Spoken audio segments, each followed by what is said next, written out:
يشوفوا هاسكو كيفاش في لي بينالتي، باسكو شفنا انا اول خطره شفت حارس تريز انتيليجون تاع المغرب، لان كاع لي غارديان تصيبهم ياخذوا كوا ويتشبكوا، سيرتو لي جوار هذوك اللي يجيو بالعقل، هو يبدا يزغد ويشوف لك في رجلك وين تضرب تما اللي يتشبك.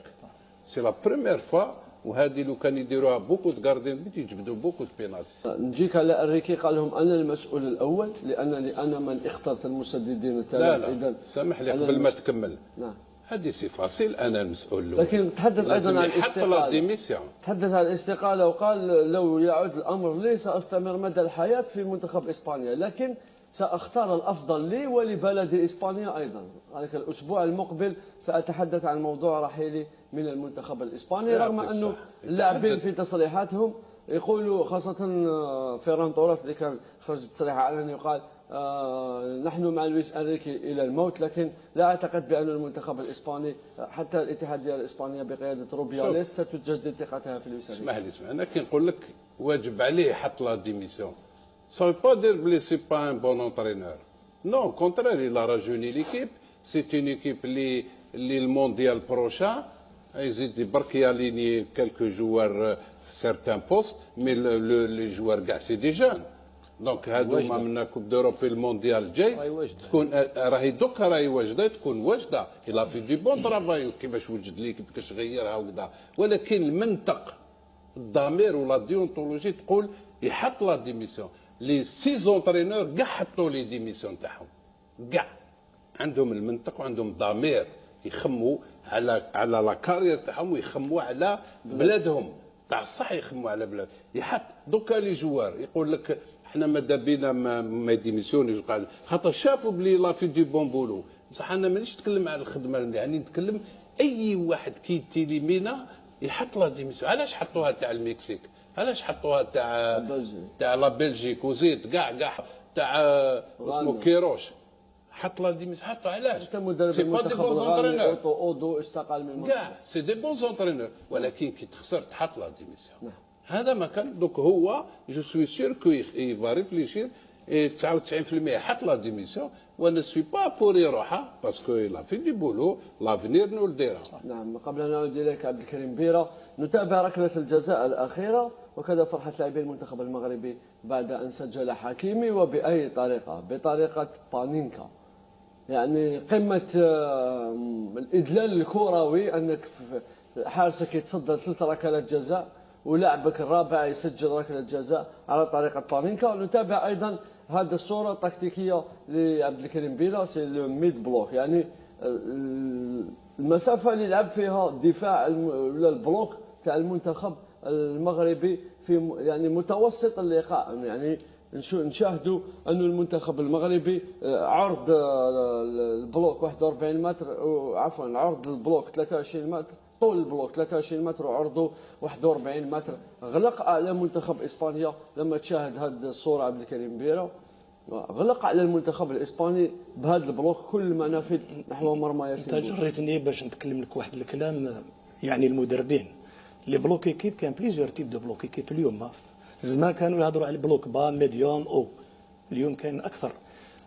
23 متر قلت انت عموديا. نعم. افقيا 41. انا نقدر نقول في بعض من الاحيان عموديا 17 متر 16 متر. كانوا الليلين متقاربين كثير. لو الاسبان لقاو هذا 23 متر. لا هذا المتوسط يعني. ليش لي سونتر دو لا موين اغلبيه الاحيان نقدر نقول لك اقل، لانه قبل اللعب المنتخب المغربي. وكما تكلمت احنا صح الارقام هذه اللي تري سينيفيا سي لو كونتوني دو ماتش. لما انت تقول تمريره، لما تقول الاختراق على اليمين، لما تقول تسديدات، هذا مهم انه كان فيه شغل. سي لو كونتوني دو ماتش. هنا اللي يتحسب المدرب كذلك. الفريق هذا ما قعدش حابس، دار اللي لازم. في المقابل انت لما تدير 26 عرضيات كما قال لك علي، لما تدير 26 عرضيات امام بونو وامام محور دفاع اللي تكون مساسي مع قريب، وما عندكش انت لاعبين مهاجمين اللي كما احنا نقولوا اللي يقدروا يسجلوا عليه بالراس. اسونسيو احنا قلنا هو لاعب وسط ميدان، لو كان موراتا اوكي. هنا كان اللي يمشي الاستقبال، وهما في الفلسفه نتاعهم يحبوا اللعب القصير، يحبوا يدخلوا في لي زانترفال، يحبوا يدخلوا في لي زون مورت. وين المدافعين يربكوا، لانه فنيا المنتخب الاسباني جوده كبيره وعندهم فلسفه نتاعهم. انا نقول له بلوك ميديوم هذا ولا الميد بلوك اللي تكلمت عليه، هذه طريقه من طرق اللي استعملها الركراكي. وفي الاخر واش نشوفوا انه المنتخب المغربي مشى المنتخب الاسباني الكره الترجيحيه، حب يقول لي بينالتي. وفي الاخر لما انت تروح لي بينالتي ما يخفالكش انه بونو يعرف مليح البطوله الاسبانيه، راه يلعب في اسبانيا، يلعب في فريق كبير اللي هو سيفي، ويعرف اللاعبين. في هذه الحاله هذه على بالك الفريق اللي يكون نوعا ما داخل المنافسه ما عطيلوش ان بورسونتاج كبير باش يجوز ويلحقك لي بينالتي، يقول لك في هذه الحاله يا بليد فور يا بليد فاب، انا نقدر ثانيك، وهذا من حقه، هذا هو الشيء اللي صار. اما حكيمي راه من احسن اظهره على اليمين اللي موجودين حاليا في العالم. نعم، شكرا لك عبد الكريم بيرة. مشاهد فاضل ايضا صوره الحارس ياسين بونو رجل المباراه عمار عمور. ياسين بونو تسدد 3 ركلات جزاء، كان ممتاز في اللقاء. ياسين بونو لاعب نادي اشبيليا، اللي حارس نادي اشبيليا، حتى لما جاي ينفذ سارابيا في ركله الجزاء الاولى تحس وكانه اللاعب كان خايف من بونو، حتى الطريقه اللي نفذ بها ركله الجزاء غلق رجله كثير، حاول يبعدها على ايدي بونو قدر المستطاع. كارلوس سولار قبل انتقاله الى باريس سان جيرمان عمار عمور متعود يسدد ركلات الجزاء في نادي فالنسيا، سدد بتلك الطريقه. المفاجاه ربما كانت في سيرجيو بوسكاتس. سيرجيو بوسكاتس ماهوش مسدد لركلات الجزاء، لما كانت اسبانيا في اوج القوه ما يكونش في الخمسه الاولين اللي يسدوا ابدا، لم يسبق ان كان. لذلك هنا لويس انريكي لما يقول انا المسؤول، حتى اختياراته لمنفذي ركلات الجزاء يتحمل مسؤوليتها هو ايضا. حتى ممكن شفنا بالك واحد الصوره انا فاجئتني وقلناها في الكواليس، شفنا بوسكيتس هو اللي حكم الورقه، هو اللي كتب لي تيرور الاولين اللي 5 الاولين تاع لي بينالتي. في هذه الحاله عمار هل الحصه التدريبيه اليوم اللي سبقت المباراه تم فيها اختيار المنفذين، ام أن المدرب يسأل هل أنت نعرفه كي يحضر من قبل، كاين اللي يحضر واثناء الركلات يسأل هل أنت جاهز للتسديد نعم أو لا؟ هذيك التسديده ممكن في اثناء المقابله، لكن التسديدات ال5 اللي بعد المقابله في الضربات الترجيحيه بلي كل شيء باين. انت في المقابله في لونطرينمون افون لا فاي ولا لافون فاي، على بالك بلي راح تلعب 16 فينال ولا كار دو فينال، تقدر تروح في اي حاله من الحالات تروح لضربات الجزاء. لذلك لازم تدرب عليهم، لازم لي تيرور يكونوا باينين، عندك 5 ولا 6 اللي ظاهرين. لو بريمي تيرور يكون اللي يعطيك لا كونفيونس للفريق انه يقدر يسجل 90 ولا 95% يسجل التسديده ويخلي الفريق مرتاح. الحارس ايضا يلعب يدير دوره كذلك في لي زاري تاعو. نقول هذو الامور محسوبين، ومدرب نظن ما غابتلوش اونريكي، ما غابتلوش في هذه الحكايه.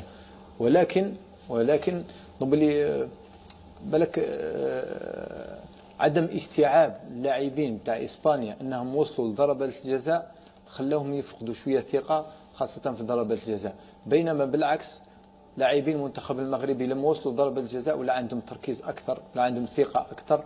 نظن يسجلوا تقريبا 3 أهداف. لو تشوف معايا من المقابله الاولى ضد كرواتيا حتى المقابله تاع اليوم هدف وحيد ضد المغرب، وكان ضد المرمى من كندا. نعم، يعني تشوف اولا دفاعيا ممتازين، الحارس ممتاز، حتى في ضربة الجزاء ما سجلوش عليهم.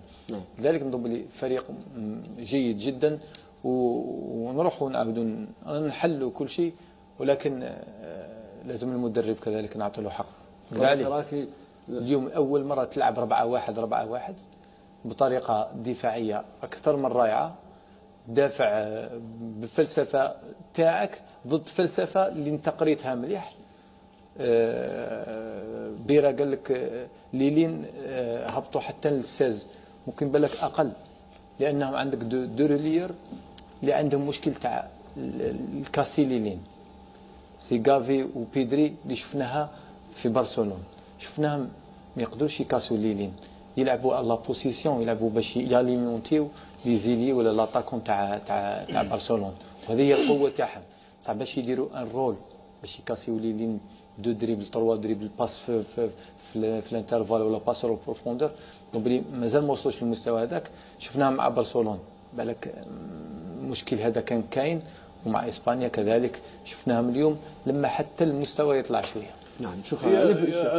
انا جو مو بوز لا كيستيون اسكو لو ستاف تاع الاسبان كي شافوا روحهم طاحوا مع المغاربه اسكو فريمون درسوا كيما الحارس يشوفوها اسكو كيفاش في لي بينالتي باسكو شفنا انا اول خطره شفت حارس تريز انتيليجون تاع المغرب لان كاع لي غارديان تصيبهم ياخذوا كوا ويتشبكوا سيرتو لي جوار هذوك اللي يجيو بالعقل هو يبدا يزغد وهو يشوف لك في رجلك وين تضرب تما اللي يتشبك سي لا بروميير فوا وهذه لو كان يديروها بوكو د غارديان بيت يجبدوا بوكو د بينالتي لايتي بور بوكو علاش قلت لك اسكو درسوه في الشامبيونات ديسبان جاو دي بينالتي ضد سيفي اسكو درسوه يشوفوا كيفاش يكون هذا الحارس هذا خاطرش كي تشوف اليوم لي بينالتي كاع ضربوهم في الارض